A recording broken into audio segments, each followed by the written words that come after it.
பேரவைத் தலைவர் அவர்களே, பெருமை வாய்ந்த இந்த அவையில ஆளுநர் உரையின் மீது நன்றி தெரிவிக்கின்ற தீர்மானத்தில் பேசுகின்ற வாய்ப்பை தந்த பேரவைத் தலைவருக்கு முதலினுடைய நன்றியை தெரிவிச்சுக்கிறேன். அதுமாதிரி நம்முடைய மாண்பு முதலமைச்சர் அவர்களுக்கு திராவிட முன்னேற்ற கழகத்துடைய சட்டமன்ற உறுப்பினர்கள் அனைவரின் சார்பாகவும் எங்களுடைய பிறந்தநாள் வாழ்த்துக்களையும் நான் தெரிவிச்சுக்கிறேன்.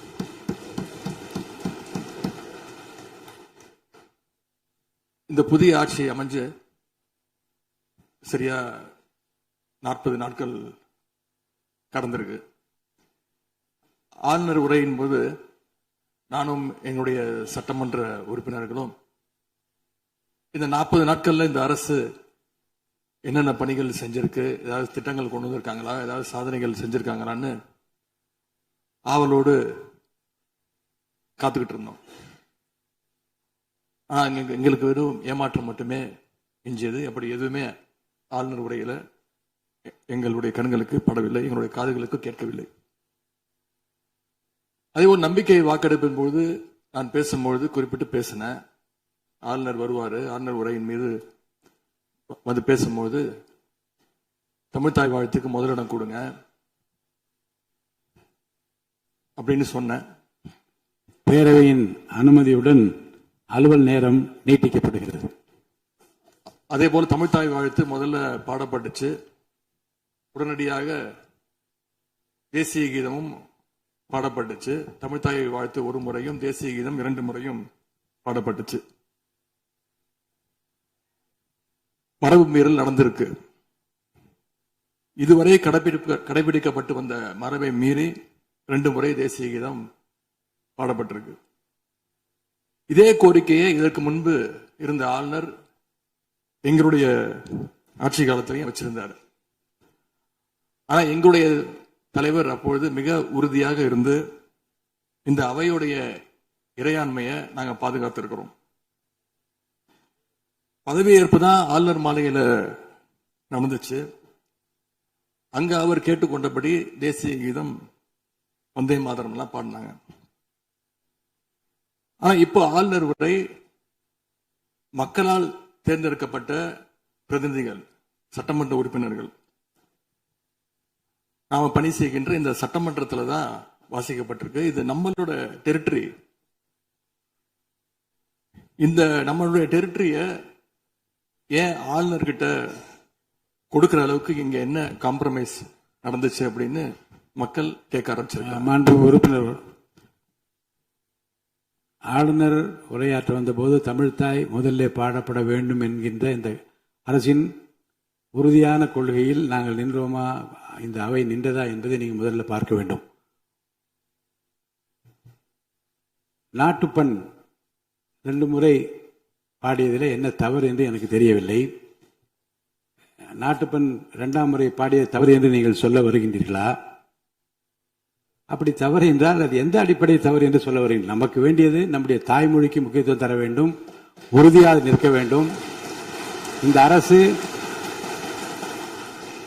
அரசு எந்த சர்ச்சையும் ஏற்படுத்தாமல் நிதானமாக உறுதியாக தாய் தமிழ்தான் எங்களுக்கு அடிப்படை என்பதை வைத்து தமிழ்தாய் வாழ்த்தை பாட வைத்தார்களா இல்லையா? அந்த தமிழ்தாய் வாழ்த்தை பாட முடியாமல் வேறு விதமாக இந்த அவை திசை திருப்பப்பட்டு பல்வேறு பிரச்சனைகளுக்கெல்லாம் ஆளான காரணங்களை எல்லாம் 22ஆம் ஆண்டு பார்த்தோம், 23 பார்த்தோம், 24 பார்த்தோம், 25 பார்த்தோம், 26 பார்த்தோம்.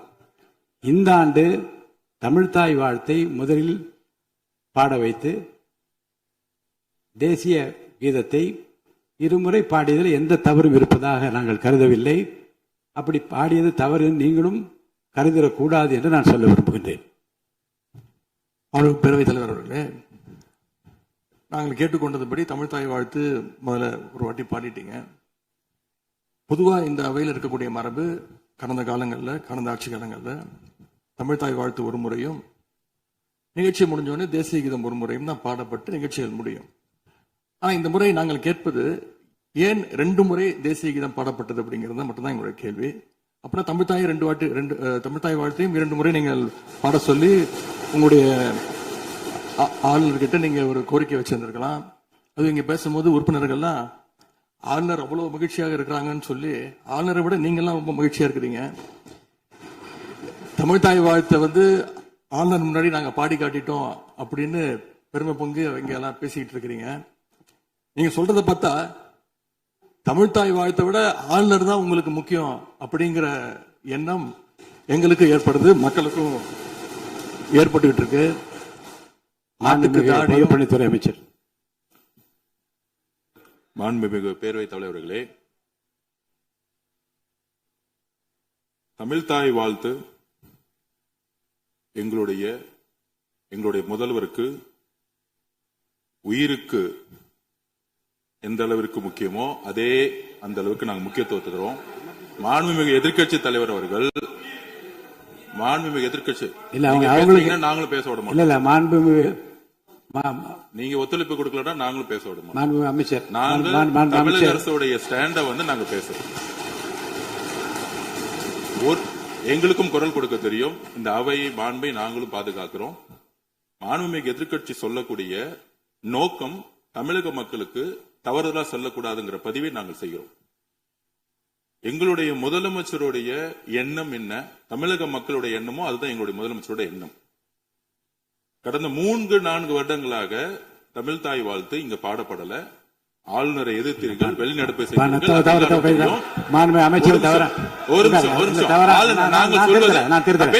நாங்க பேசி முடிக்கிறேன். ஆளுநர் முன்பு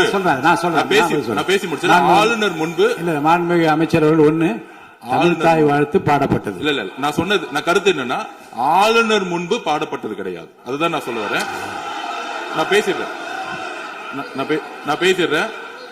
ஆளுநர் புறக்கணித்தார், அதற்கு பின்பு பாடப்பட்டது.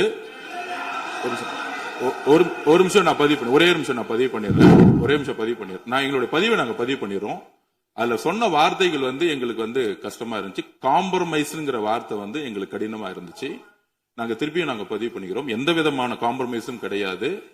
தமிழ்தாய் வாழ்த்தை முதலில் பாடப்பட்டது எங்களுடைய முதலமைச்சருடைய வெற்றி, தமிழக மக்களுடைய வெற்றிங்கிறத நாங்க பதிவு பண்ணி எந்த காம்ப்ரமைஸும் இங்க நடக்கல.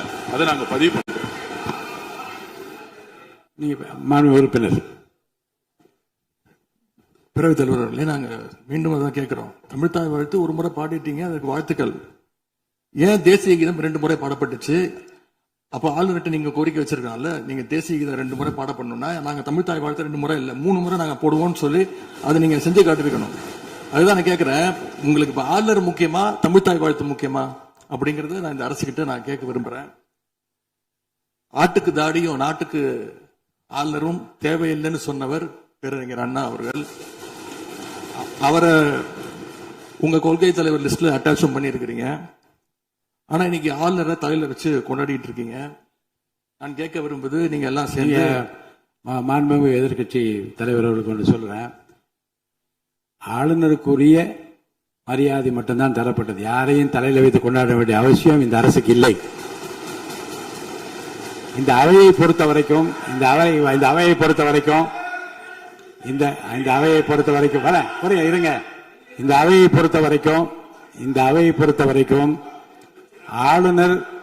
ஆளுநர் இங்கே வருகை தருகிற போது உரிய முறையில் மரியாதையும், இந்த அவையினுடைய விருப்பத்திற்கேற்ப, அவைத் தலைவரின் விருப்பத்திற்கு ஏற்பதான் நிகழ்வு நடைபெறும் என்பதையும் உறுதியாக நின்று தமிழ்தாய் வாழ்த்தை முதலில் பாட வைத்து, தமிழ்தாய் வாழ்த்துக்கு பிறகு தேசிய கீதம் ஒரு முறை அல்ல 2 முறை பாடப்பட்டது.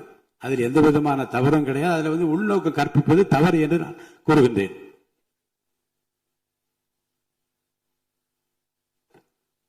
பேரவைத் தலைவர் அவர்களே, கலா யதார்த்தத்துக்கும் ஆளுநர் உரைக்கும் மிகப்பெரிய வித்தியாசம் இருக்கின்றது. மிகப்பெரிய வேறுபாடு எங்களுக்கு தெரிகின்றது. ஆளுநர் உரை என்பது அரசனுடைய கொள்கைகளை, திட்டங்களை, விஷன் அண்ட் மிஷன் ஸ்டேட்மெண்ட் அப்படின்னு சொல்லுவாங்க. அதன்படி அமைந்திருக்க வேண்டும்.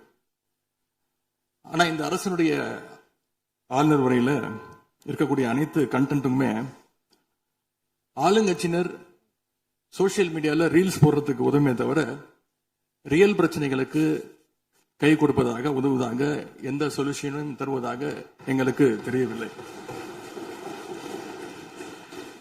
வழக்கமாக எதிர்க்கட்சி தலைவர்கள், எதிர்க்கட்சிகள் ஆளுங்கட்சிகளுடைய நிறை குறைகளை பேசுறது வழக்கம். அதுதான் எதிர்க்கட்சியுடைய பொறுப்பு, அதுதான் கடமை. ஆனா இப்ப இருக்கக்கூடிய ஆளுங்கட்சியை விமர்சனம் செய்யறதுல முந்தைய எதிர்க்கட்சிகளை விட எங்களுக்கு அதிக பொறுப்பும் அதிக உரிமையும் இருக்கு அப்படின்னு நாங்க நம்புறோம். அதுக்கு காரணம், எங்களுடைய கூட்டணி கட்சியாக இருந்து எங்களுடைய உடன்பிறப்புகளுடைய வாக்குகளை வெற்றி பெற்றவர்களுடைய ஆதரவுல தான், எங்களுடைய தயவுல தான் இன்னைக்கு இந்த அரசு நடந்துகிட்டு இருக்கு என்பதை நீங்கள் கருத்தில் கொள்ள வேண்டும். இன்னும் சொல்ல போனா, நாங்க இன்னைக்கு எதிர்கட்சியில் வரிசையில் மட்டும் இல்ல, ஆளுங்கட்சி வரிசையிலும் எங்களுடைய வாக்குகள் அமர்ந்திருக்கு. ஆனால் நான் மீண்டும் ஏற்கனவே சொன்னது மாதிரி, நாங்க வெறும் எதிரி கட்சியாக இல்லாமல் ஒரு ஆக்கப்பூர்வமான எதிர்கட்சியாக செயல்பட விரும்புகின்றோம். அந்த நிலைமையில இன்னைக்கு பல்வேறு பிரச்சனைகளை எடுத்து வைக்க விரும்புகின்றேன். முதல்ல, கடந்த 2 மாதங்களாக எங்களுடைய வேண்டுகோளை ஏற்று கலைஞர் மகளிர் உரிமை தொகையை 15ஆம் தேதி கரெக்டா மகளுடைய அக்கவுண்ட்ல போட்டதுக்கு எங்களுடைய நன்றியை நாங்கள் தெரிவிச்சுக்கிறோம். அதே போல எங்களுடைய தலைவர் அவர்களால் தொடங்கப்பட்ட முதலமைச்சர் காலை உணவு திட்டம் 1ஆம் வகுப்பிலிருந்து 5ஆம் வகுப்பு வரைக்கும் நாங்கள் கொடுத்துட்டு இருந்தோம். அதை வர செப்டம்பர் மாதத்திலிருந்து தந்தை பெரியாருடைய பிறந்த நாளில் இருந்து 8ஆம் வகுப்பு வரைக்கும் நீங்க நீட்டிக்க போவதாக செய்திகளில் பார்த்தேன். எனவே எங்களுடைய திட்டத்தை நீங்கள் இன்னைக்கு எக்ஸ்டெண்ட் பண்ணியிருக்கிறதுக்காக மீண்டும் எங்களுடைய பாராட்டுகளையும் நன்றிகளையும் முதல்ல நான் தெரிவிச்சுக்கிறேன். ஆனா எங்களுடைய முதலமைச்சர் அவர்கள் தொடங்கின நான் முதல்வன் திட்டத்தை நீங்க முடக்கிற முயற்சியில இறங்கியிருக்கீங்கன்னு கேள்விப்பட்டோம். தமிழ்நாட்டில் இருக்கக்கூடிய ஒவ்வொரு இளைஞர்களும் அவங்களுடைய துறைகள்ல நான் முதல்வன் அப்படின்னு உருவாகணும் தான் எங்களுடைய தலைவர் இந்த திட்டத்தை கொண்டு வந்தாங்க. இந்த நான் முதல்வன் திட்டத்தில் மட்டும் பாத்தீங்கன்னா, கடந்த 4 வருடங்கள்ல 41 லட்சம் மாணவர்கள் இதுல டைரக்டா பெனிஃபிட் அடைஞ்சிருக்கிறாங்க. நான் முதல்வன் திட்டத்தின் மூலம் பள்ளிக்கூடம் செல்லுகின்ற மாணவர்களுக்கு அடுத்து அவங்களுடைய ஹையர் ஸ்டடிஸ் என்ன, எப்படி படிக்கணும், எந்த கோர்ஸ் எடுக்கணும் அப்படின்னு அவங்களுக்கு கைடன்ஸ் கொடுத்துருக்கிறோம். அதே மாதிரி உயர்கல்வி படிக்கின்ற மாணவர்களுக்கு எங்க போய் வேலைக்கு சேரணும், அவங்களுடைய எம்ப்ளாய்மெண்ட் ஸ்டெபிலிட்டியை நாங்க ஸ்ட்ரென்த் பண்ணிருக்கோம். முக்கியமா நான் முதல்வன் திட்டத்தின் மூலமா யூபிஎஸ்சி மாதிரியான சிவில் சர்வீசஸ் தேர்வுக்கு தயாரிக்கின்ற மாணவர்களுக்கு ஹாஸ்டல் வசதியோட பயிற்சியும் வழங்கப்பட்டிருக்கு. பிரிலிம்ஸ் தேர்வாளர்களுக்கு மாசம் 7,500 ரூபாய், மெயின்ஸ் தேர்வாகிறவங்களுக்கு மாசம் 25,000 ரூபாய் கல்வி ஊக்கத்தொகையை இந்த நான் முதல்வன் திட்டத்தின் மூலம் எங்களுடைய அரசு கொடுத்துச்சு. அது மட்டும் இல்ல, டெல்லிக்கு இன்டர்வியூக்கு போயிட்டு வர்றதுக்கு அவங்களுக்கான போக்குவரத்து கட்டணத்தையும் அந்த செலவையும் அரசே ஏற்றிருக்கு நான் முதல்வன் திட்டத்தின் மூலமாக. சென்ற ஆண்டு மட்டும் தமிழ்நாட்டில் இருந்து யூபிஎஸ்சி கிளியர் பண்ண 60 பேர்ல 56 மாணவர்கள் இந்த நான் முதல்வன் திட்டத்தின் மூலம் பயன்பெற்றவாங்க. அதுல இன்னும் குறிப்பிட்டு சொல்லணும்னா, ஆல் இண்டியா லெவல்ல 2nd பிளேஸ் படிச்ச சகோதரி ராஜேஸ்வரி நான் முதல்வன் திட்டத்துல பயன்பெற்றவங்க. இப்படிப்பட்ட நான் முதல்வன் திட்டத்தை கைவிட வேண்டிய அவசியம் என்ன அப்படிங்கறது முதலமைச்சர் அவர்கள் தன்னுடைய பதிலுரையில கூற வேண்டும்னு நான் விருப்பப்படுறேன். அதே மாதிரி சமீபத்தில் டெல்லிக்கு போன முதலமைச்சர் அவர்கள் நிதி ஆயோக் கூட்டத்தில் பல்வேறு விஷயங்களை பத்தி பேசியிருக்கிறார். அதுவும் குறிப்பா நம்முடைய தமிழ்நாடு இன்னைக்கு இந்தியாவிலேயே பொருளாதாரத்தில் 2வது பெரிய மாநிலமாக வளர்ந்திருக்கு அப்படிங்க பெருமையா பேசியிருக்கிறார். அது மட்டும் இல்ல, தமிழ்நாட்டில் டாக்டர் கலைஞர் அவர்களால் தொடங்கப்பட்டு எங்களுடைய தலைவர் அவர்களால் வளர்க்கப்பட்ட, அதுவும் கடந்த ஆட்சியில் என்னுடைய கட்டுப்பாட்டில் இருந்த மகளிர் சுய உதவி குழுக்கள் மிகச்சிறப்பாக செயல்படுது அப்படின்னு முதலமைச்சர் அவர்கள் பேசியிருக்கிறாங்க. இந்தியாவிலேயே ஃபேக்டரி ஒர்க்கர்ஸ் இருக்கிற பெண்கள்ல 42%, 42% தமிழ்நாட்டை சேர்ந்தவங்க. அதனால தமிழ்நாட்டில் இருக்கக்கூடிய பெண்கள் முன்னேற்றம், சுகாதாரம் எல்லாமே சிறப்பா இருக்குன்னு நம்முடைய முதலமைச்சர் அவர்கள் டெல்லியில சொல்லியிருக்கிறாங்க. திரைப்படங்கள்ல தான் பாத்தீங்கன்னா ஒரே பாட்டுல ஏழையா இருக்கிறவன் ஒரே பாட்டுல 5 நிமிஷத்துல 4.5 நிமிஷத்துல பெரிய பணக்காரன் ஆயிடுவான். ஆனா அது மாதிரி நிஜத்துல ஒரு மாச ஆட்சியில தமிழ்நாடு மாதிரியான மிகப்பெரிய மாநிலத்தை அந்த அளவுக்குலாம் வளர்த்த முடியாது. இந்த சாதனைகள் எல்லாம் யார் ஆட்சி காலத்தில் நடந்துச்சுன்னு மக்களுக்கும் தெரியும், மக்களும் பார்த்துக்கிட்டு இருக்காங்க, முதலமைச்சருக்கும் தெரியும். அதே மாதிரி பேரவைத் தலைவர்களே, இந்த ஆட்சியில இன்னொரு பழக்கமும் புதுசா வந்திருக்கு. அதாவது எங்களுடைய திராவிட மாடல் ஆட்சியில நாங்க எடுத்த நடவடிக்கையால ஏதாவது நல்லது நடந்தா உடனே அதுக்கு ஸ்டிக்கர் ஒட்டிடுறாங்க. அது மட்டும் இல்ல, ஃபர்ஸ்ட் டைம் எவர் இந்த ஹிஸ்டரி அப்படின்னு சொல்லிடுறாங்க. அப்படி சொன்ன சில ஃபேக் நியூஸ், தவறான தகவல்களை நான் குறிப்பிட விரும்புறேன். பஸ்ல மூத்த குடிமக்கள் கட்டணமில்லா பயணம் மேற்கொள்ள, மூத்த குடிமக்கள், பள்ளி மாணவர்கள் அவங்க எல்லாம் கட்டணம் இல்லாம பயணம் மேற்கொள்ள இந்த ஆட்சியில தான் முதல்ல அந்த திட்டம் கொண்டு வரப்பட்டது அப்படின்னு ஃபேக் நியூஸ் பரப்பிட்டாங்க. இதெல்லாம் ஏற்கனவே இருக்கக்கூடிய திட்டங்கள், எங்களுடைய ஆட்சியில கொண்டு வரப்பட்ட திட்டங்கள். அது மட்டும் இல்ல, அரசு பள்ளியில வழங்கப்படுகின்ற ஸ்கூல் பேக்ல முதலமைச்சரோட புகைப்படம் இல்லாம இப்பதான் முதல்ல வழங்குறோம் அப்படின்னு, ஃபர்ஸ்ட் டைம் இந்த ஹிஸ்டரி அப்படின்னு டேக் போட்டு ஃபேக் நியூஸை தொடர்ந்து பரப்பிட்டு இருக்கிறாங்க. இதெல்லாம் எங்களுடைய திராவிட முன்னேற்ற கழகம், எங்களுடைய திராவிட மாடல் அரசுல எங்களுடைய முதலமைச்சர் கொண்டு வந்த திட்டங்கள். இப்படி இவங்க ஸ்டிக்கர் ஒட்டின லிஸ்ட் மிகப்பெரிய லிஸ்ட். இன்னொரு முக்கியமான விஷயம் பத்தி இந்த நேரத்தில் பதிவு செய்ய விரும்புறேன். அறநிலையத்துறையின் அசையும் மற்றும் அசையா சொத்துக்களின் வருவாய் அதன் புனிதமான நோக்கத்திற்கு மட்டுமே பயன்படுத்தப்படும் அப்படின்னு ஆளுநர் உரையில இடம்பெற்றிருக்கு. இந்த கருத்தை பார்க்கும் பொழுது அறநிலையத்துறையே இருக்கக்கூடாது அப்படின்னு சொல்ற பாஜகவுடைய குரலாகத்தான் தாவேக அரசும் சொல்லுதா அப்படிங்கிற சந்தேகம் எங்களுக்கு வருது. பாஜகவும் வலதுசாரிகளும் சொல்றது இதுதான், அறநிலையத்துறை பள்ளி கல்லூரிகளை நடத்தக்கூடாது, அறநிலையத்துறை பள்ளி கல்லூரிகள் நடத்தக்கூடாது அப்படின்னு சொல்லிட்டு இருக்கிறாங்க. இதுக்காக வழக்கும் தொடர்ந்து இருக்கிறாங்க. இந்த நிலைப்பாடு திருமண மண்டபங்கள், வணிக வளங்களோடு நிற்குமா, இல்ல கல்வி நிறுவனங்களுக்கும் இந்த கண்டிஷன்ஸ் அப்ளை செய்யப்படுமா? மாண்புமிகு அறநிலையத்துறை அமைச்சர்கள்.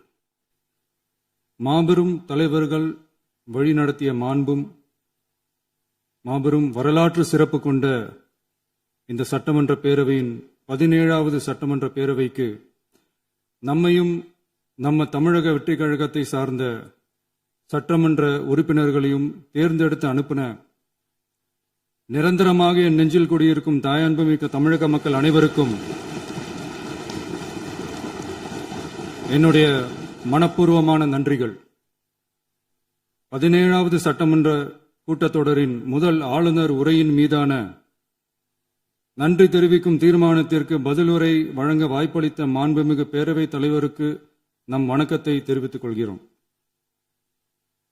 மாண்புமிகு பேரவைத் தலைவர் அவர்களே, இந்த 17வது மாமன்றத்தில் அதிகப்படியான 12 கட்சிகளை சேர்ந்த பிரதிநிதிகள் தேர்ந்தெடுக்கப்பட்டிருக்கும்.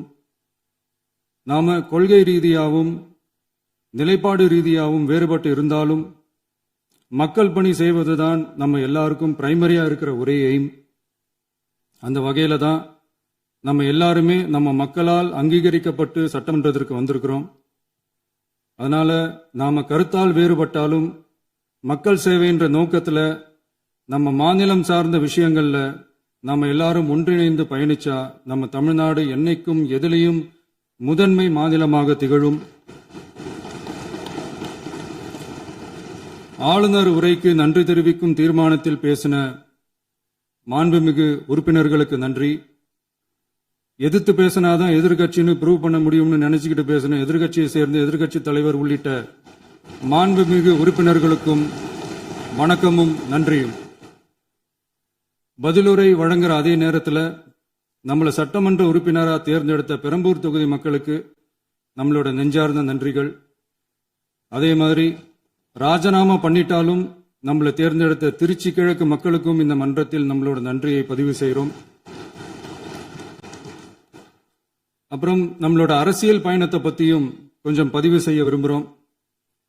நாம ஏதோ ஷூட்டிங்ல இருந்து நேரா வந்து சிஎம் ஆன மாதிரியே சில பேர் ஒரு இமேஜ் கிரியேட் பண்றாங்க. அவங்களுக்கு அவங்க ஆசைப்படுற லாங்குவேஜ்லயே சொல்றோம், அது வெறும் ரீல் தான், ரியல் கிடையாது. ஒரு சாதாரண நடிகனாத்தான் நம்ம கெரியர் தொடங்குச்சு. அப்புறம் அப்படியே சின்சியரா உழைச்சு மேல வந்தோம். நம்ம கெரியர்ல நாம மேல வந்ததுக்கு இந்த விஜய் ஒருத்தன் மட்டுமே காரணம் இல்ல, அவனோட உழைப்பு மட்டுமே காரணம் இல்ல. இந்த விஜயோட உழைப்புக்கும் உயர்வுக்கும் பின்னாடி இருக்கிற ஒட்டுமொத்த தமிழ்நாட்டு மக்களோட அன்பும் அரவணைப்பும் தான் காரணம்.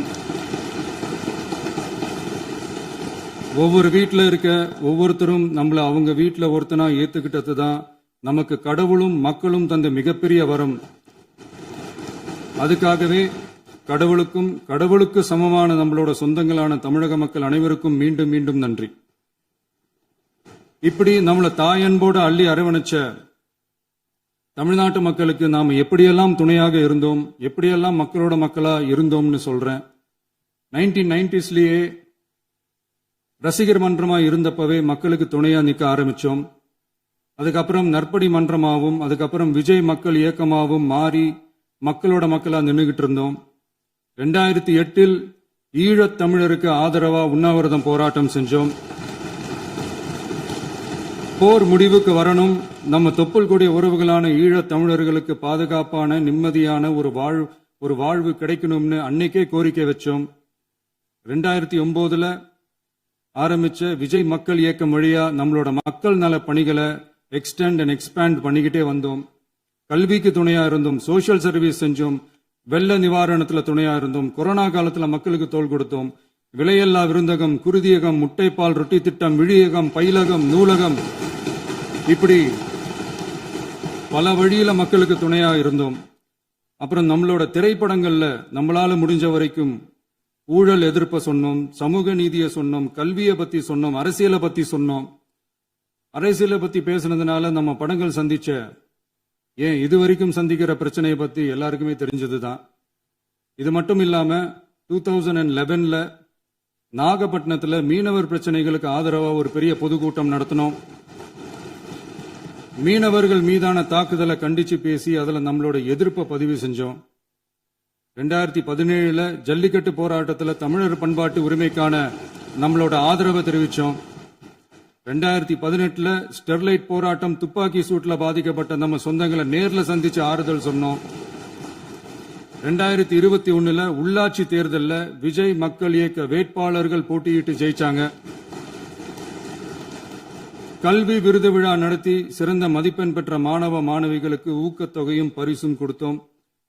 2024 தமிழக வெற்றி கழகத்தை ஆரம்பிச்ச உடனேயே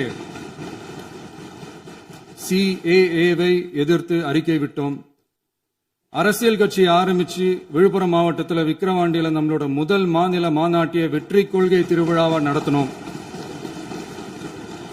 தந்தை பெரியார், பெருந்தலைவர் காமராஜர், அண்ணல் அம்பேத்கர், வீரமங்கை வேலுநாச்சியார், மக்கள் சேவகர் அஞ்சலை அம்மாள்னு நம்மளோட 5 கொள்கை தலைவர்களை அறிவிச்சோம். இந்தியாவிலே 2 பெண் ஆளுமைகளை கொள்கை தலைவர்கள் அறிவிச்ச ஒரே கட்சி நம்ம டிவிக்கு மட்டும்தான் என்ற பெருமையோடு அறிவிச்சோம். பெரியார் சொன்ன மாதிரியே அவர் சொன்னதுல நமக்கு ஏற்புடையதை மட்டும் எடுத்துக்கிட்டோம். அவரோட கடவுள் மறுப்பு கொள்கையில நமக்கு உடன்பாடு இல்லைன்னு ஓப்பனா அறிவிச்சோம். நமக்கு கடவுள் நம்பிக்கை உண்டுன்னு அறிவிச்சோம். யாரோட நம்பிக்கைக்கும் நாம் எதிரானவங்க இல்லைன்னு தெளிவா அறிவிச்சோம். பெண் கல்வி, பெண்கள் முன்னேற்றம், சமூக சீர்திருத்தம், சமூக நீதி, இப்படி பெரியாரோட கருத்துக்களை நிறையவே ஏத்துக்கிட்டோம்னு அறிவிச்சோம். அண்ணல் அம்பேத்கரோட சம வாய்ப்பு, சம நீதி, சமத்துவத்தை ஃபாலோ பண்ணுவோம்னு அறிவிச்சோம்.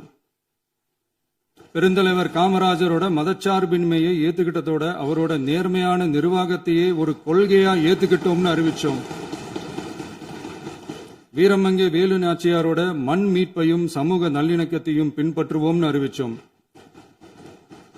மக்கள் சேவகர் அஞ்சலை அம்மாளோட விடுதலை வேட்கையையும் மக்களோட வாழ்வாதாரத்துக்காக உறுதியாக நிற்கிறதையும் பின்பற்றுவோம்னு சொன்னோம்.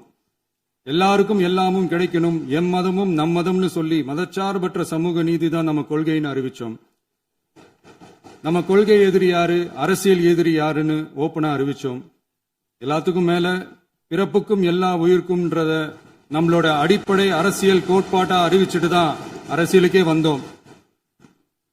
நம்ம மதுரை மாநாட்டில் நம்மளோட தேர்தல் அரசியல் மற்றும் ஆட்சி அதிகார அரசியல் வழிகாட்டியா அறிஞர் அண்ணாவையும் புரட்சி தலைவர் எம்ஜிஆரையும் ஏத்துக்கிட்டதா அறிவிச்சோம்.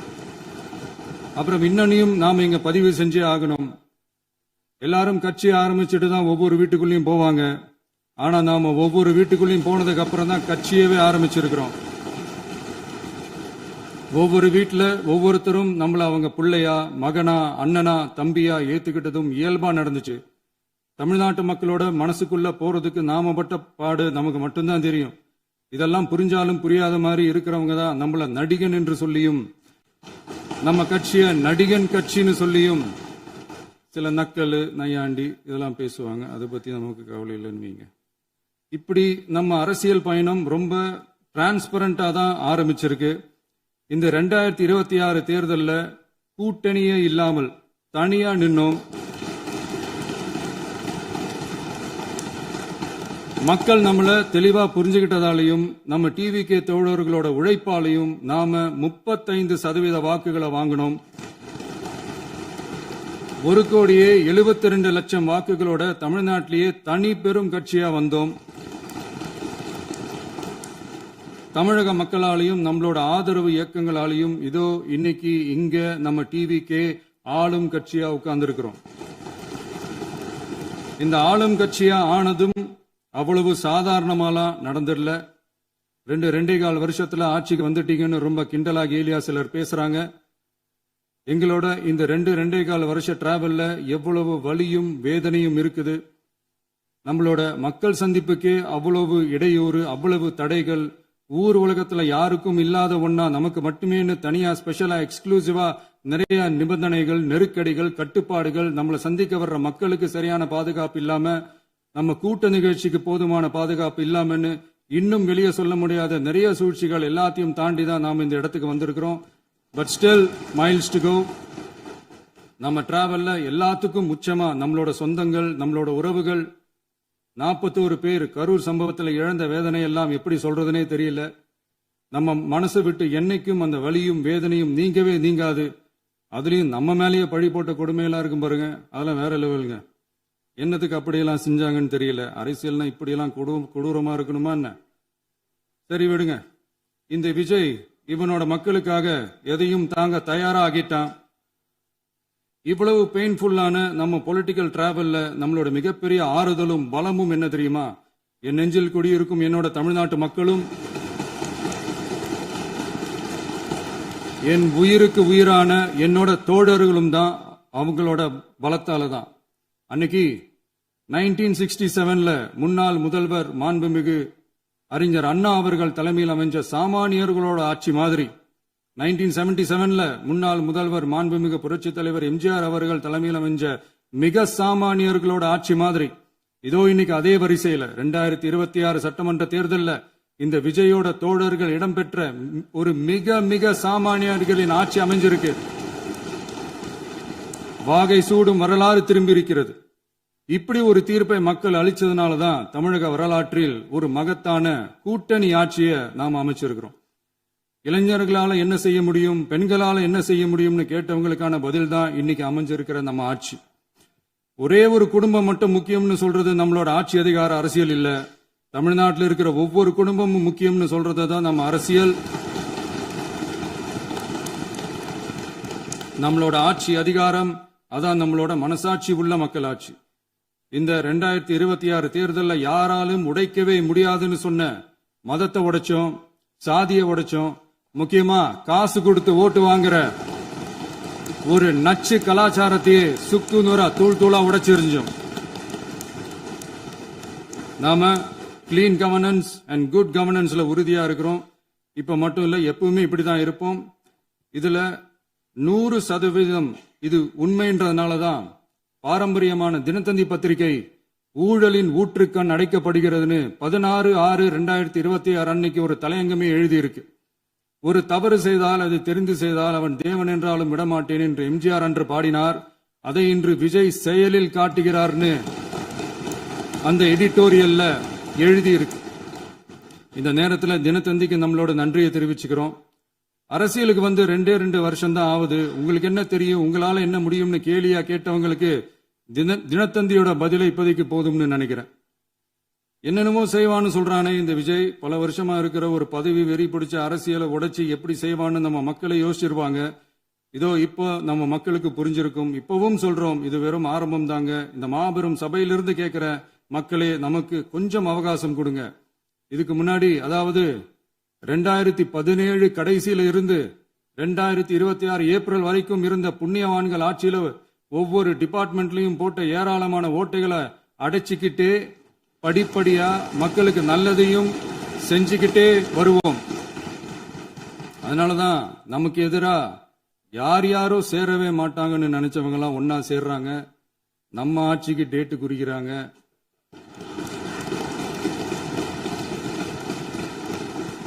சரி, அவங்கள நம்ம மக்களே பார்த்துப்பாங்க, அதை விடுங்க. நாம ஆட்சிக்கு வந்து சரியா 40 நாள் ஆகுது. அதுக்குள்ள என்ன செஞ்சீங்கன்னு கேக்குறாங்க. ஒரு லிஸ்ட் ஒன்னு சொல்றேன் கேளுங்க. பெண்கள் பாதுகாப்புக்காக சிங்கப்பெண் சிறப்பு படை, 200 யூனிட் வரை கட்டணமில்லா மின்சாரம், போதைப் பொருள் ஒழிப்புக்காக தனிப்படை, குறுவை நெல் சாகுபடியை ஊக்குவிப்பதற்காக 134.83 கோடி சிறப்பு தொகுப்பு திட்டம், வழிபாட்டு தலம், ஸ்கூல், பஸ் ஸ்டாண்டுன்னு அதுக்கு பக்கத்துல இருக்கிற 717 மதுபான கடைகள் மூடப்பட்டன. அங்க வேலையில் இருந்தவர்களுக்கு வேறு கடைகளில் வேலை, கவனிக்கப்படாமல் விடப்பட்ட அம்மா உணவகங்கள் புதுப்பிக்கப்பட்டன. பத்திரப்பதிவு துறையில் பகல் கொள்ளைக்கு புல் ஸ்டாப் வைக்கப்பட்டுள்ளது. வருகையில்லா ஆவண பதிவு முறை கொண்டுவர உத்தேசிக்கப்பட்ட செயல்பாட்டில் உள்ளது. அரசு மற்றும் தனியார் மருத்துவமனையில் ஸ்கேன் மையங்களில் கருவுறுவதற்கு முன் மற்றும் பின் ஏற்படும் தவறுகளை கண்காணிக்கவும், மருத்துவ நிறுவனம் முறைப்படுத்தும் சட்ட விதிகள் பின்பற்றப்படுகிறதா என கண்காணிக்கவும், மருத்துவ மற்றும் ஊரக பணிகள் இயக்கத்தின் பயன்பாட்டிற்காக 40 புதிய வாகனங்கள் வழங்கப்பட்டுள்ளது. கூட்டுறவு வங்கியின் ஏழை எளிய மக்கள் வாங்கிய கடனுக்கு முதல் முத்தாய்ப்பாக ரூபாய் 2045 கோடி தள்ளுபடி வழங்கி ஆணையிடப்பட்டுள்ளது. ஒன்றிய அரசிடம் கேட்டுக்கொண்டதற்கிணங்க கடந்த 2 வருடமாக நிறுத்தி வைக்கப்பட்ட இருந்த ஜல் ஜீவன் மிஷன் திட்டம் புதுப்பிக்கப்பட்டு ஜல் ஜீவன் மிஷன் திட்டம் 2.0 நடைமுறைக்கு கொண்டு வரப்பட்டுள்ளது. 18,500 கோடி அளவில் உறுதியளிக்கப்பட்ட காஞ்சிபுரம் மாவட்டத்தில் மைய விரிவாக்க திட்டம், கோயம்புத்தூரில் மின்னணு பொருட்கள் மற்றும் மின்னணு அமைப்புகள் உற்பத்தி திட்டம் மற்றும் திருவள்ளூர் மாவட்டத்தில் காட்டுப்பள்ளி LNT கப்பல் கட்டும் தளம் விரிவாக்க திட்டத்திற்கு ஒப்பந்தங்கள் போடப்பட்டுள்ளன. அனைத்து நிர்வாக நடவடிக்கைகளும் மின்னணு முறையில் மாற்றம் கொண்டுவர நடவடிக்கை எடுக்கப்பட்டு வருகிறது. சட்டவிரோத கல்குவாரி மற்றும் அனுமதியின்றி கனிமங்களை எடுத்துச் செல்வது தடுக்கப்பட்டுள்ளது. பல்வேறு குவாரிகள் சீல் வைக்கப்பட்டுள்ளன. கனிமங்களை கண்காணிப்பது, எல்லைகளை நிர்ணயிப்பது மற்றும் ஆளில்லா விமானம் மூலம் அளவீடு செய்வது போன்றவற்றை செயல்படுத்துவதற்கான பணிகள் மேற்கொள்ளப்பட்டு வருகின்றன.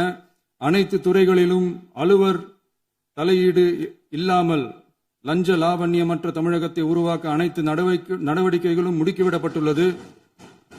இதெல்லாம் சாம்பிள் தான், இன்னும் இருக்கு. இந்த வெறும் 40 நாளுக்குள்ளேயே இவ்வளவு செஞ்சிருக்கோம்னா, இனி வர்ற நாட்கள்ல கொஞ்சம் கொஞ்சமா படிப்படியா ஸ்டெடியா உழைச்சி லஞ்சலாவணம் இல்லாத, ஊழல் இல்லாத, பெண்களுக்கு பாதுகாப்பான, சுதந்திரமான, டிரான்ஸ்பரண்டான தமிழ்நாட்டை நம்ம சொந்தங்களான தமிழக மக்களுக்கு தர்றதுதான் நம்மளோட ஒன் அண்ட் ஒன்லி டார்கெட். கண்டிப்பா அதை நிறைவேற்றியே காட்டுவோம். 8 கோடி மக்கள் நம்மளோட இருக்கிறப்போ ஏங்க அதை செய்ய முடியாது? மாண்புமிகு பேரவைத் தலைவர் அவர்களே, தமிழ்நாட்டின் கருவூலம் எப்படி திசை மாறி உருமாறி தேய்ந்து ஓய்ந்து கிடைக்கிறதுன்னு சொன்னாங்க. திசை மாறி உருமாறி தேய்ந்து ஓய்ந்துன்னு வசனம் மாதிரி ரைமிங்கா இல்லாம வளமான இலக்கியமா இதே சபையில பேசினவங்களோட திறமையான ஆட்சியில நடந்த நிதி மேலாண்மையை பத்தி வெள்ளை அறிக்கையா வெளியிட்டோம். வெள்ளை அறிக்கை வந்ததிலிருந்தே கண்ணை கட்டுதுங்க. அந்த காலத்துலதான் பிள்ளையோ பிள்ளை தொல்லையோ தொல்லைன்னு சொன்னாங்க. அதே மாதிரி தாங்க அவங்க ஆட்சியாலையும் அவங்களாலையும் இன்னைக்கு தமிழ்நாட்டுக்கே தொல்லையோ தொல்லை. இப்படி ஒரு நிலைமையை உண்டாக்கி வச்சுட்டு இவங்க சொல்றாங்க நமக்கு ஆட்சி செய்ய தெரியாதுன்னு. நம்ம அமைச்சர்களுக்கும் நம்ம சட்டமன்ற உறுப்பினர்களுக்கும் ஒன்னும் தெரியாதுன்னு. ஆமாங்க, எங்களுக்கு தெரியாதுதான். எங்க சட்டமன்ற உறுப்பினர்களுக்கும் அமைச்சர்களுக்கும் மக்கள் பணி செய்ய தெரிஞ்ச அளவுக்கு மக்கள் பணத்தை சுருட்ட தெரியாதுதான்.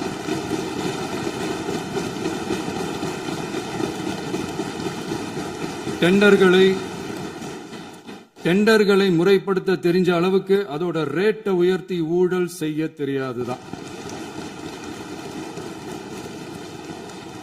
பதவி உயர்வு வழங்கவும் பணி இடமாற்றம் கலந்தாய்வு நடத்தவும் தெரியுமே தவிர பதவி உயர்வுக்கும் பணியிட மாற்றத்திற்கும் பணம் பறிக்க தெரியாதுதான். புதிய பணியிடங்கள் உருவாக்க தெரியுமே தவிர அந்த பணியிடங்களை பணத்துக்கு விற்க தெரியாதுதான். கோயில்கள்ல நடக்கிற நிர்வாக சீர்கேட்டை தடுக்க நீங்க பேசுங்க, நீங்க கண்டிப்பா பண்ணுங்க. கோயில்கள்ல நடக்கிற நிர்வாக சீர்கேட்டை தடுக்க தெரியுமே தவிர கோயில் பணத்தை கொள்ளையடிக்க தெரியாதுதான். தங்கத்தை உருக்கி தாரை வார்க்க தெரியாதுதான். கனிம வளத்தை பாதுகாக்க தெரிஞ்ச அளவுக்கு கனிமத்தை வித்து கொள்ளையடிக்க தெரியாதுதான். அரசு வருமானத்தை அரசு கஜானாவுக்கு மாத்த தெரிஞ்ச அளவுக்கு அந்த பணத்தை தனிப்பட்ட கஜானாவுக்கு மடை மாத்த தெரியாதுதான். போதை கலாச்சாரத்தை தடுக்க தெரிஞ்சவங்களுக்கு போதை கலாச்சாரத்தை வளர்க்க தெரியாதுதான். நம்ம குடும்பத்தில் இருக்கிற பாட்டி, அம்மா, அக்கா, தங்கச்சி, குழந்தைகளை, பெண்களை மதிக்க தெரிஞ்சவங்களுக்கு ஓசி பஸ், 1000 ரூபாய் கேஸ், இப்படியெல்லாம் பேச தெரியாதுதான். எங்க உறுப்பினர்களுக்கும் அமைச்சர்களுக்கும் மக்கள் சேவை தெரிந்த அளவிற்கு சுயநல தேவையை செஞ்சிக்க தெரியாதுதான். அதனாலதான் சொல்றோம், எங்களை பார்த்து எதுவும் தெரியாதுன்னு சொல்றவங்களுக்கு சொல்றோம், இதெல்லாம் எங்களுக்கு தெரியாதுதான். உங்களை மாதிரி முறைகேடுகளை செய்யறத நாங்க தெரிஞ்சுக்கவும் போறதில்ல, தெரிஞ்சுக்கவும் ஆசைப்படல. அத கடைசி வரைக்கும் எங்களுக்கு தெரியாமலே இருந்துட்டு போகட்டும். அதனால நாங்களும் எங்க மக்களும் வெரி வெரி ஹாப்பி தான். மாண்புமிகு பேரவைத் தலைவர் அவர்களே, எதிர்ப்பவர்கள் எதிர்க்கட்சி என்பதற்காக எங்கள் ஆட்சி மீது 1000 பழி போடலாம். ஆனாலும் தமிழக மக்களுக்கு உண்மையை உணர்த்த வேண்டியது நம்மளோட கடமை. மின்வெட்டை பொறுத்தவரை தமிழ்நாடு மின்மிகை மாநிலமாக இருந்தாலும் கடந்த காலங்களில் ஏற்பட்ட நிர்வாக குளறுபடிகளும் மின்சார சாதனங்கள் மற்றும் மின் மாற்றிகளில் ஏற்படும் பழுதாலும் வேண்டுமென்றே சிலரின் நடவடிக்கைகளாலும் இந்த மின்வெட்டிற்கு காரணமாக உள்ளது. மின் விநியோக மீட்பு நடவடிக்கைகளை ஒருங்கிணைப்பதற்காக எதிர்பாராமல் இரவு நேரங்களில் ஏற்படும் மின் தடங்களை விரைந்து சரி செய்வதில் 10 உயர்மட்ட கண்காணிப்பு குழுக்கள் மற்றும் 125 சிறப்பு மின் தடை நீக்க ரோந்து வாகனங்கள் வழங்கப்பட்டு 24 மணி நேரமும் கண்காணிக்கப்படுகிறது. கூடுதலாக தற்போது 77 புதிய மின் தடை நீக்க மையங்களும் உருவாக்கப்பட்டுள்ளன. விரைவில் இந்த மின்வெட்டு நிலைமை அறவே நீக்கப்படும். மாண்புமிகு பேரவைத் தலைவர் அவர்களே, நம்ம விவசாயிகள் எல்லாரும் நம்மள நல்லா புரிஞ்சுக்கிட்டு தமிழக வெற்றி கழகத்தை ஏத்துக்கிட்டாலும் எதிர்கட்சிகளோட தூண்டுதலால சில இடங்கள்ல சில போராட்டங்கள் நடக்குது. எதிர்கட்சிகள் என்னதான் சித்து வேலை செஞ்சாலும் விவசாய பெருமக்கள் எல்லாரும் நம்ம ஆட்சி அவங்களுக்கான ஆட்சி தான் நல்லா புரிஞ்சுதான் வச்சிருக்கிறாங்க. இந்த வருஷம் எல்னினோ விளைவா எப்பவும் இருக்கிறத விட இந்த டைம் மழை குறையுங்கிறதையும் நம்ம விவசாயிகள் உணர்ந்துதான் இருப்பாங்க. இருந்தாலும் நம்ம அரசு நம்ம விவசாயிகளோட வாழ்வாதாரத்துக்காக பக்கபலமாகவும் உறுதியாகவும் துணை நிற்கும்ங்கிறத தெரிவிச்சுக்கிறோம்.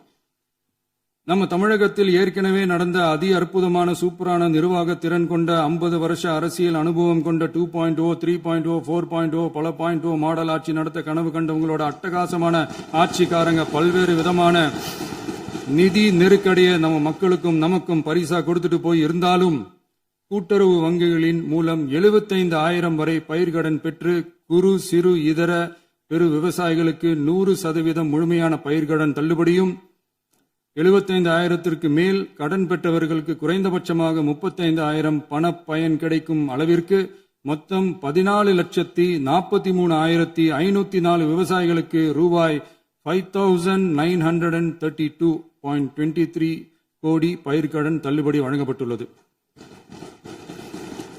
மாண்புமிகு பேரவைத் தலைவர் அவர்களே, நாம ஒன்றியத்தில் கூட்டுறவு கூட்டாட்சி, மாநிலத்தில் சுயாட்சி என்ற கொள்கையை கொண்டவங்க தான் ஏற்கனவே அறிவிச்சிருக்கிறோம். தற்போதைய ஒன்றிய அரசு சார்ந்த கட்சியுடன் அரசியலில் கொள்கை அளவில் நேர் எதிராக நிக்கிறவங்க தான் நாம. அதே சமயத்தில் எதுக்கெடுத்தாலும் கண்ணை மூடிக்கிட்டு ஒன்றிய அரசோட மோதல் போக்கை விரும்புறவங்க நாம இல்ல. நமக்கு எப்பவுமே தமிழகத்தின் வளர்ச்சி மட்டும்தான் முக்கியம். அதுக்காக நம்மளோட அரசியல் ரீதியான கொள்கைகளையோ மாநில உரிமைகளையோ கொஞ்சம் கூட விட்டு கொடுக்கவே மாட்டோம். அதுல ரொம்ப தெளிவாகவும் உறுதியாகவும் இருக்கிறோம். இனியும் இப்படித்தான் இருப்போம். அதுல ஒருபோதும் மாற்றமே இருக்காது. அதனால இதுல யாரு திசை திருப்ப வேலையில் ஈடுபட்டாலும் அவங்க எல்லாரும் மக்கள் மத்தியில் தோற்பது உறுதி. எனவே நம்ம மக்களுக்கோ சிறுபான்மை சகோதரர்களுக்கோ நம்ம ஆதரவு இயக்கங்களுக்கோ எந்தவித சந்தேகமும் வேண்டாம். நாம் யாரோட டீமும் இல்ல, நாம எப்பவுமே பியூரான பீப்புள்ஸ் டீம். இன்னும் சொல்ல போனா நாம secular team, social justice team.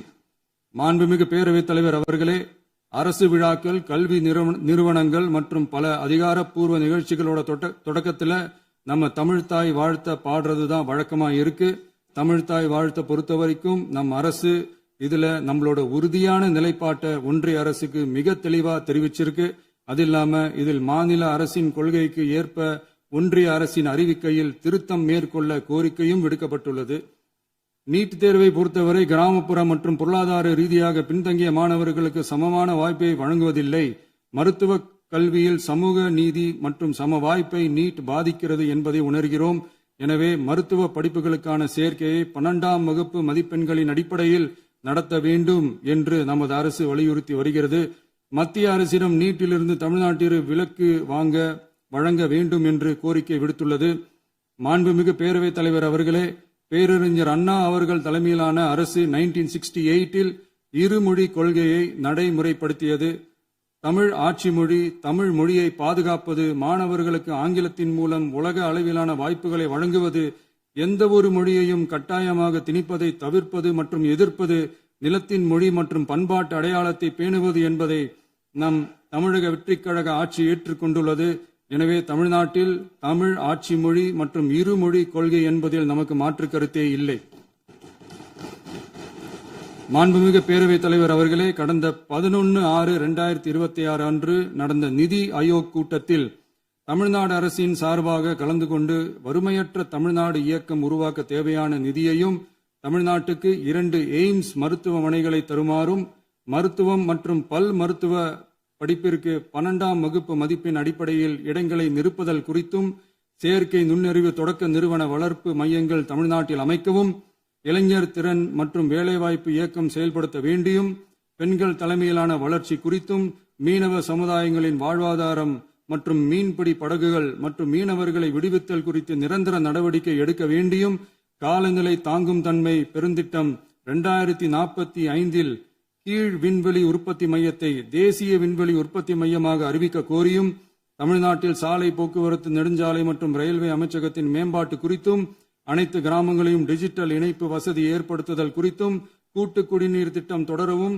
அரசின் விழாக்களில் தமிழ்தாய் வாழ்த்துக்கான முதலிடத்திற்கான கோரிக்கையும், மேகதாது அணை கட்டுமான நிறுத்தத்தை உறுதிப்படுத்தவும், மாநிலத்தின் மீது மும்மொழி கொள்கையை வற்புறுத்தாமல் புதிய கல்விக் கொள்கையை திணிக்காமல் தமிழகத்திற்கான கல்வித் தொகை ரூபாய் 3284 கோடியை விடுவிக்க கோரியும், ஆண்டுதோறும் 5 லட்சம் இளைஞர்களுக்கு உதவித் தொகையுடன் கூடிய பணியினை தொழில்நுட்ப பயிற்சி வழங்க ஒத்துழைப்பு வழங்குமாறும், ஒகேனக்கல் 3ஆம் கட்ட கூட்டு குடிநீர் திட்டத்திற்கான நிதி ரூபாய் 2283.40 விடுவிக்கவும், வேலை வாய்ப்பு மற்றும் வாழ்வாதாரத்துக்கான உத்தரவாத திட்டத்தின் கீழ் வேலை வாய்ப்புகளை உருவாக்க உடனடி நடவடிக்கை மேற்கொள்ள வேண்டியும் மற்றும் திருக்குறளை தேசிய இலக்கியமாக அறிவிக்குமாறும் தமிழ்நாடு சார்பில் பேசியுள்ளோம் என்பதை தெரிவித்துக் கொள்கிறோம்.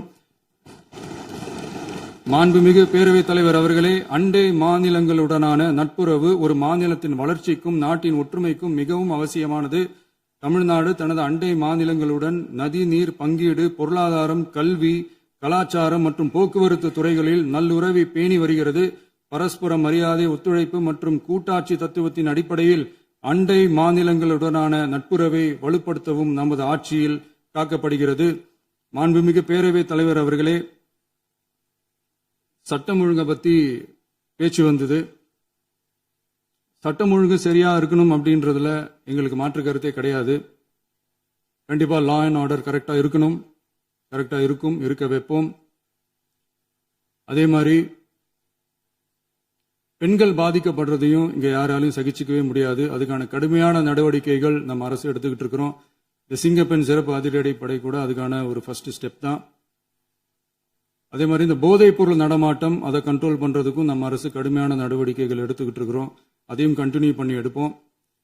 மாண்புமிகு பேரவைத் தலைவர் அவர்களே, இப்ப நான் சொன்ன இந்த பிரச்சனைகள்லாம் 2026 போன மாசம் மே மாசம் 10ஆம் தேதி புதுசா வந்துடல. இதெல்லாம் பல வருஷமா இருக்கிற பிரச்சனைகள் தான், பல வருஷமா கண்டுக்காம விட்ட பிரச்சனைகள் தான். இன்னைக்கு எதிர்கட்சிக்காரங்க அதை பத்தி கேட்கும் போது எனக்கு அது அக்கறையா தெரியல, அவதூறு அரசியலா தான் தெரியுது, பழி போடுற அரசியலா தான் தெரியுது.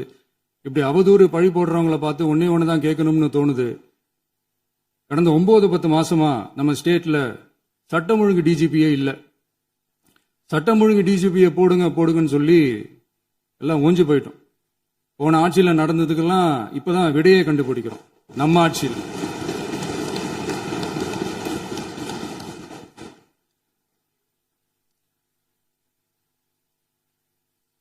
இந்த போதைப் பொருள் நடமாட்டம் எல்லாம் தாறுமாறா அப்படியே பரவி கொட்டி கிடக்குது. இதெல்லாம் இனிஷியல் ஸ்டேஜ்லயே யார் கண்ட்ரோல் பண்ணியிருக்கணும்?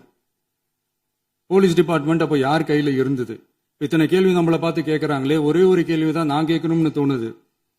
போலீஸ் டிபார்ட்மெண்ட்டை கையில வச்சுக்கிட்டே பிகினிங்லயே இனிஷியல் ஸ்டேஜ்லயே இந்த போதைப் பொருள் நடமாட்டத்தை ஏன் கண்ட்ரோல் பண்ணல? மனசாட்சி உள்ளவங்க இந்த பிரச்சனையெல்லாம் ஏன் நடக்குதுன்றது அவங்களுக்கே நல்லா தெரியும். இன்னைக்கு சட்டம் ஒழுங்கை பத்தி கேள்வி கேட்க கூடாதா அப்படின்னா தாராளமா கேட்கலாம். இது ஜனநாயக அரசு, மன்னராட்சி எல்லாம் கிடையாது, மனசாட்சி உள்ள மக்களாட்சி. அதனால கேள்வி கேட்கலாம், எல்லாருக்கும் எல்லா உரிமையும் உண்டு. விமர்சனம் செய்யலாம், எல்லாருக்கும் எல்லா உரிமையும் உண்டு. ஆனா நம்ம ஆட்சியில என்ன நடவடிக்கைகள் எடுத்திருக்கோன்றது தெரிஞ்சுக்கிட்டு அதுக்கேற்ற மாதிரி ஒரு நடுநிலையா பேசுனீங்கன்னா கொஞ்சம் நல்லா இருக்கும். சட்டம் ஒழுங்கை பத்தி யாருக்கு என்ன யோசனை இருந்தாலும், மக்கள் நலனுக்காக யாருக்கு என்ன யோசனை இருந்தாலும் அதை தாராளமாக சொல்லலாம். நம்ம அரசு அது காது கொடுத்து கேட்கும். ஆனா நம்ம அரசனுடைய நிர்வாகத்திறன் அதை பத்தி பேசுறவங்களுக்கு இந்த ஊரடிச்சு உலையில போட்டு ஊழல் மேல ஊழலா செஞ்சுக்கிட்டு அதுல இருந்து தப்பிக்கிறதுக்கு பேர் தான் நிர்வாகத்திறன் அப்படின்னு சொன்னா, அப்படிப்பட்ட ஒரு ஊழல் செய்யற நிர்வாகத்திறனை நம்ம அரசு ஒரு நாளும் செய்யாது. பொட்டி பெட்டியா பணத்தை வச்சுக்கிட்டு, பெட்டியை வச்சு எல்லாம் செஞ்சுக்கிட்டு, போதைப் பொருள் பாதுகாவல் கழக மாடல் அரசாங்கம் செஞ்ச ஒவ்வொரு ஊழலா வெளியில வந்துகிட்டு இருக்கு. டாஸ்மாக்ல அது என்னப்பா அது பேரு, பார்ட்டி ஃபண்ட், கட்சி நிதி அப்படின்ற பேர்ல அடிச்ச கொள்ளையெல்லாம் ஒண்ணு இப்போ கவர்மெண்டோட கஜானாவுக்குள்ள கொண்டு சேர்த்துக்கிட்டே இருக்கிறோம்.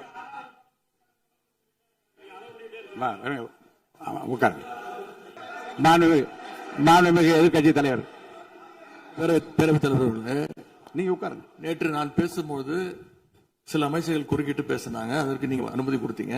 அதே மாதிரி இன்னைக்கு முதலமைச்சர் பேசும்போது சில வார்த்தைகள், தவறான வார்த்தைகள் பேசுறாரு. அவர் பார்ட்டி ஃபண்ட் அப்படின்னு சொல்லியிருக்கிறாரு.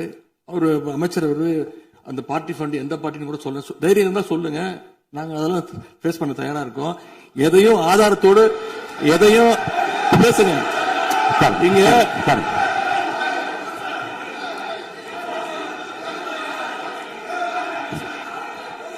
அது மாதிரி பேரவைத் தலைவர் அவர்களே, நேற்று நான் பேசி முடிஞ்சோடனே நீங்க அவை முடிஞ்சிருச்சுன்னு சொல்லிட்டீங்க. நாங்கெல்லாம் வீட்டுக்கு போயிட்டோம்.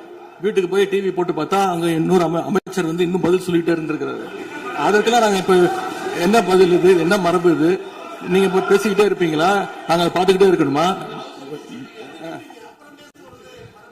அதே மாதிரி இன்னைக்கு முதலமைச்சர் அவர்கள் பேசும்போது நாங்களும் அமைதியா கேட்டுட்டு தான் இருந்தோம். ஆனா சில கருத்துக்கள் அவர் பேசும்போது அதை நாங்க அனுமதிக்க முடியாது. ஆதாரத்தோடு ஏதாவது பேசணும்னா, குற்றச்சாட்டுகள் சொல்லும் போது ஆதாரத்தோடு சொன்னீங்கன்னா அதை நாங்க ப்ரூவ் பண்றதுக்கு தயாராக இருக்கு. மாண்புமிகு உறுப்பினர் அவர்கள் இருங்க.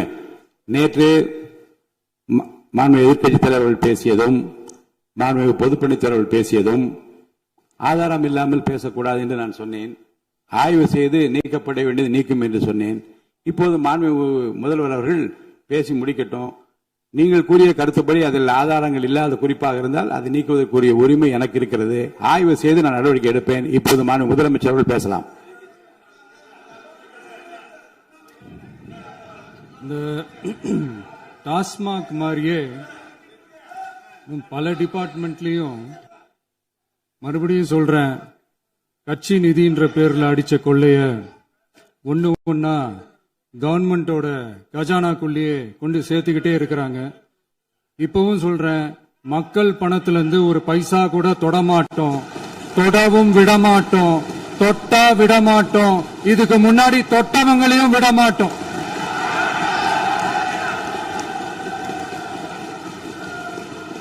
ஒவ்வொரு ஊழலா வெளியில வரும் போலயே, ஒவ்வொரு வேஷமா கலைஞ்சிரும் போலயே, இங்க இருக்கிற நிறைய பேரு நடுங்கி போய் இதுல நம்ம மேல அவதூறு வேற. இப்ப புதுசா ஒரு வெப்பன் ஒண்ணு கொண்டு வந்திருக்காங்க. அது என்ன தெரியுமா? அவங்க தயவால தான் நம்ம ஆட்சி நடக்குதாம். மக்கள் தயவால இந்த ஆட்சி நடந்துகிட்டு இருக்கு. மனசாட்சி உள்ள சக்திகளோட ஆதரவால இந்த ஆட்சி நடந்துகிட்டு இருக்கு. நாங்க தான் அனுப்பி வச்சோம் அப்படின்றாங்களே. அனுப்பி வச்சவங்களுக்கு மினிஸ்ட்ரியில இடம் கொடுத்தா ஏன் கதறீங்க? ஏன் இவ்வளவு கோவம்? ஏன் இவ்வளவு கதறல்? இதுல இன்னொரு முக்கியமான விஷயம், மார்க்சிஸ்ட் கம்யூனிஸ்ட் கட்சி நமக்கு ஆதரவு கொடுத்தது சுயேட்சையா எடுத்த முடிவுன்னு சொல்றாங்க. அதே மாதிரி இந்திய கம்யூனிஸ்ட் கட்சி நமக்கு ஆதரவு கொடுத்தது சுயேட்சையா எடுத்த முடிவுன்னு சொல்றாங்க. இதுல எங்க இருந்து நாங்க தான் அனுப்பி வச்சோம்னா புரியலையே. மக்களுக்கு நல்லா புரியும். எல்லாத்தையும் தெளிவா பார்த்துக்கிட்டு இருக்கிறாங்க.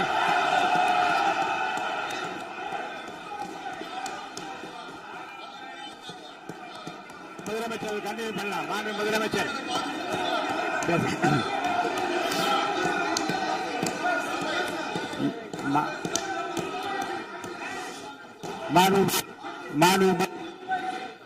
மாண்பு முதலமைச்சர் கண்டினியூ பண்ணலாம். நீங்க கண்டினியூ பண்ணலாம்.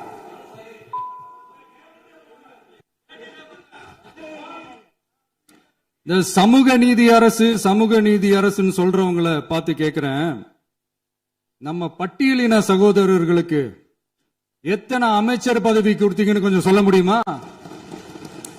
ஆனா நம்மளுடைய அரசுல 8 அமைச்சர் பதவிகள் யாருக்கு?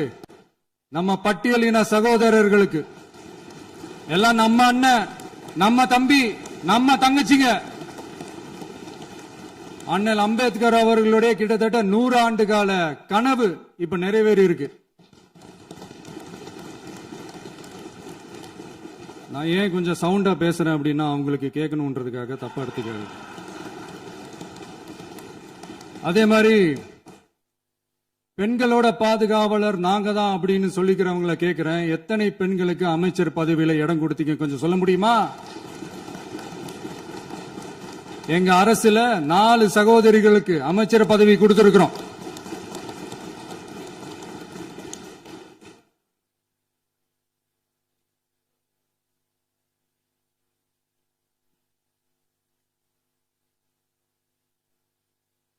அதனால மக்களால் நிராகரிக்கப்பட்டு மக்களால் அகற்றப்பட்டவங்களுக்கு ஒன்னே ஒன்னு சொல்லிக்கிறோம், தப்பே செய்ய மாட்டோம், ஊழலே செய்ய மாட்டோம், நேர்மையா தான் இருப்போம், நியாயமா தான் இருப்போம் அப்படின்னு சொல்றவங்களால மட்டும்தான் கூட்டணி ஆட்சி அமைக்க முன்வரும். ஆட்சியிலையும் பங்கு, அதிகாரத்திலையும் பங்கு கொடுக்க முன்வரும்.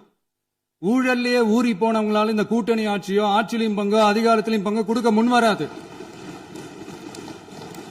மெஜாரிட்டி இருந்தாலும் தரமாட்டாங்க, மெஜாரிட்டி இல்லனாலும் தரமாட்டாங்க. கேட்டா ரெடிமேடா ஒரு பதில் ஒண்ணு வச்சிருப்பாங்க, கூட்டணி ஆட்சியை மக்கள் விரும்ப மாட்டாங்கன்னு. அதே மக்கள் தான் இப்ப அவங்கள பார்த்து சிரிக்கிறாங்க. நான் பதவியேற்ற அன்னைக்கு கொஞ்சம் டைம் அவகாசம் கேட்டேன். எதுக்கு கேட்டேன்? நிதி நிலைமைலாம் கொஞ்சம் மோசமா இருக்குது, அதெல்லாம் கொஞ்சம் சரி செஞ்சுக்கிட்டே படிப்படியா கொஞ்சம் கொஞ்சமா நான் கொடுத்த வாக்குறுதிகள்லாம் செயல்படுத்துவேன், அதுக்காக கொஞ்சம் டைம் அவகாசம் கேட்டேன். நான் ஏதோ வேற எதுக்காகவோ வேற யாருக்காகவோ ஏதோ அவகாசம் கேட்ட மாதிரி. அடுத்து இங்க சபையில இல்லாதவங்களை பத்தி பேச வேண்டாம்னு நினைக்கிறேன்.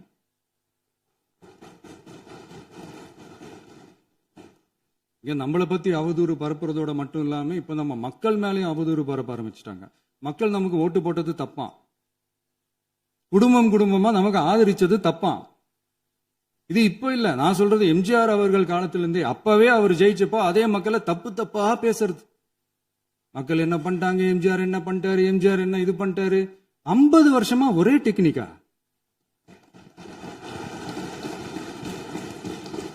டெக்னாலஜி எல்லாம் மாறி வேற எங்கேயோ போயிட்டு இருக்கு. பஸ் இதுல கொஞ்சம் டெக்னிக்காச்சும் கொஞ்சம் மாத்தினா கொஞ்சம் நல்லா இருக்கும். அதனால மக்களுக்கு யூஸ்ஃபுல்லா இருக்கிற மாதிரி இந்த ஆக்கப்பூர்வமான கருத்துக்களோ ஆக்கப்பூர்வமான யோசனைகளோ இருந்தா சொல்லுங்க. அதை நாங்க டெஃபரெண்டா எடுத்துக்கிறோம். ஆனா அதை விட்டுட்டு இந்த நக்கலு நையாண்டி சம்பந்தம் இல்லாத பேச்சு இதெல்லாம் பேசிட்டு அப்புறம் முதல்வர் பதில் சொல்லல, முதல்வருக்கு பதில் சொல்ல தெரியல அப்படின்னா அப்புறம் என்ன சோஃபா மாடல் ஆட்சியா? அது என்னன்னு புரியறதுக்கு எனக்கு ரொம்ப நாள் ஆச்சு. இந்த sofa set, table chair, teapoy, furniture பிசினஸ்லாம் வேற எங்க வெளியில போய் பண்ண சொல்லுங்க. அப்படி அந்த பிசினஸ் தான் பண்ணணும்னா நிறைய பிசினஸ் பண்ற மாதிரி வெளியில போய் பண்ண சொல்லுங்க, இங்க சட்டசபைக்குள்ள வேணாம். அதனால ஆக்கப்பூர்வமான கருத்துக்கள் இருந்தா சொல்லுங்க. டெஃபினட்டா அது சரியா இருந்தா நாங்க ஏத்துக்கிறோம். எனக்கு ஒரு குட்டி கதை ஒண்ணு ஞாபகம் வருது, சொல்லாமா?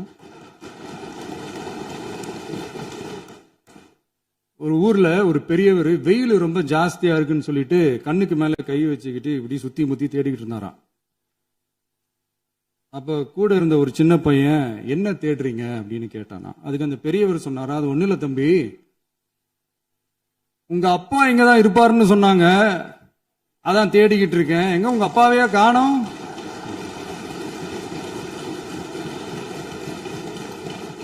இல்ல அந்த எங்களுக்கும் நக்கலா நையாண்டியா சம்பந்தம் இல்லாத குட்டி கதை இதெல்லாம் எங்களுக்கும் பேச தெரியும். அந்த கதையில பெரியவர் அப்படி சொன்னாராம், தப்பா எடுத்துக்காதீங்க. அந்த கதையில பெரியவர் அப்படி கேட்டாராம். அதனால யாரும் இங்க டென்ஷன் ஆக வேணாம். அதனால இன்னொரு இந்த என்னுடைய உரையை முடிக்கிறதுக்கு முன்னாடி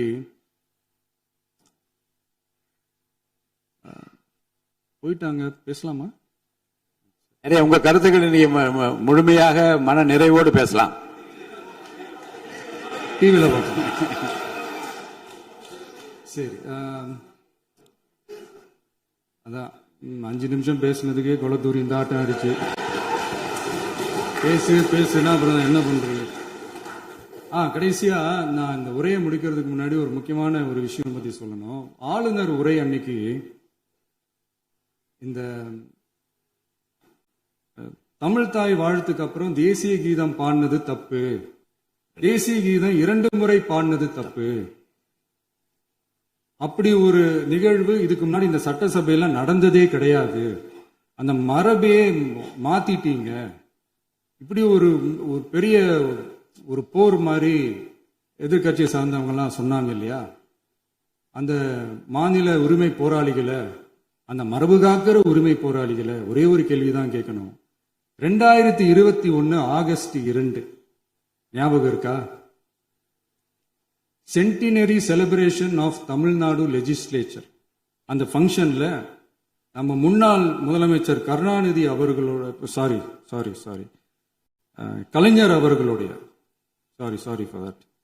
கலைஞர் அவர்களுடைய புகைப்படத்தை மாண்புமிகு குடியரசுத் தலைவர் திறந்து வைக்கிற ஒரு ஃபங்க்ஷன்.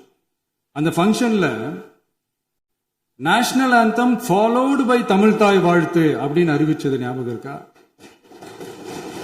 அதாவது தேசிய கீதத்துக்கு அப்புறமா 2வது முறையா, நோட் திஸ் பாயிண்ட் மாண்புமிகு பேரவைத் தலைவர் அவர்களே, பிளீஸ் நோட் திஸ் பாயிண்ட். தேசிய கீதத்துக்கு அப்புறம் 2வது முறையாக தமிழ் தாய் வாழ்த்து பாடப்படும் அப்படின்னு சொன்னது ஞாபகம் இருக்கா? அதுவும் முத்தமிழ் அறிஞர் அப்படின்னு சொல்ற நம்ம கலைஞர் அவர்களுடைய அந்த புகைப்படம் வெளியிட்டு விழாவில் அவர் இருந்த இதே சபையில தமிழ 2வது இடத்துக்கு தள்ளினது யாருன்னு ஞாபகம் இருக்கா? அது மட்டும் இல்ல, அந்த தேசிய கீதத்தை நாட்டுப்பண் நேஷனல் ஆந்தம்னு சொல்லி அதே பங்கன்ல கடைசியா பங்கன் முடியும் போது செகண்ட் டைம் தேசிய கீதம் பாடினதும் ஞாபகம் இருக்கா? இதே அவையில் தான், அது அவை குறிப்பிலும் இருக்கிறது, இதே அவையில் தான் நடைபெற்றது. இந்த தக்க நேரத்தில் இந்த ஆதாரங்களை அளித்த மாண்பு முதல்வர்களுக்கு நன்றியை தெரிவித்துக் கொள்கிறேன். டவுட் இருந்தா இந்த புக்கை பார்த்து தெரிஞ்சுக்கலாம். அதனால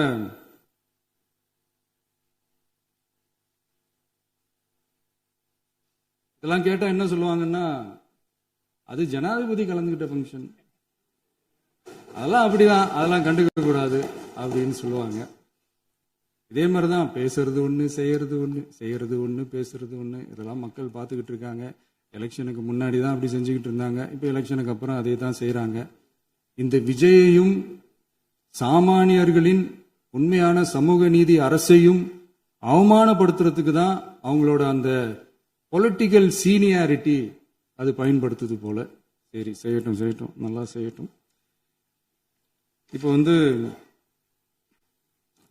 ஆனாலும் நம்மளுடைய மாநில உரிமை, மொழி உரிமை, உத்தமபுத்திரர் போல வேஷம் போடுற எதிர்கட்சிக்கு ஒன்றை மட்டும் ஆணித்தரமாக சொல்றோம்.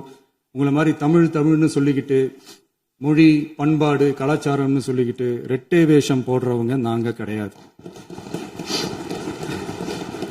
உலகெங்கும் வாழும் என் தமிழ் சொந்தங்களுக்கு நம்முடைய உத்தரவாதம் தமிழ் தான் எங்க உயிர் நாடி அப்படின்றத மறக்க மாட்டோம். இப்பவும் சொல்றோம், மாநில உரிமையில எப்பவும் உறுதியா இருப்போம். அதே சமயத்துல அரசியல் வேற, ஒன்றிய மாநில அரசுகளுக்கு இடையே இருக்கிற நிர்வாக அணுகுமுறை வேற. இதுல நாங்க ரொம்ப தெளிவா இருக்கிறோம். அதனால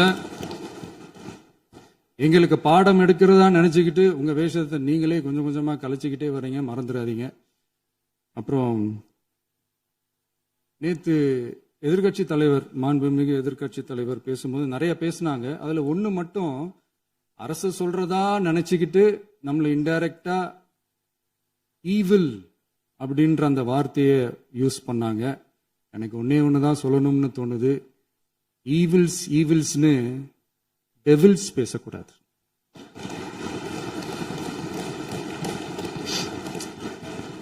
அவங்க இருந்திருந்தா ஒரு ஆக்ஷன் பண்ணணும்னு எனக்கு தோணுச்சு. எல்லாரும் போயிட்டாங்க. பர்மிஷன் பண்ணலாமா? இப்பவும் பண்ணலாம், ஒன்றும் தப்பு இல்லை.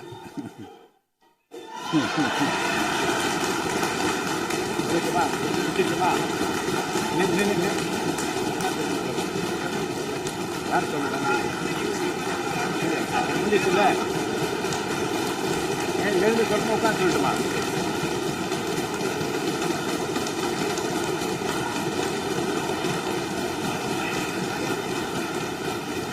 விவாதம்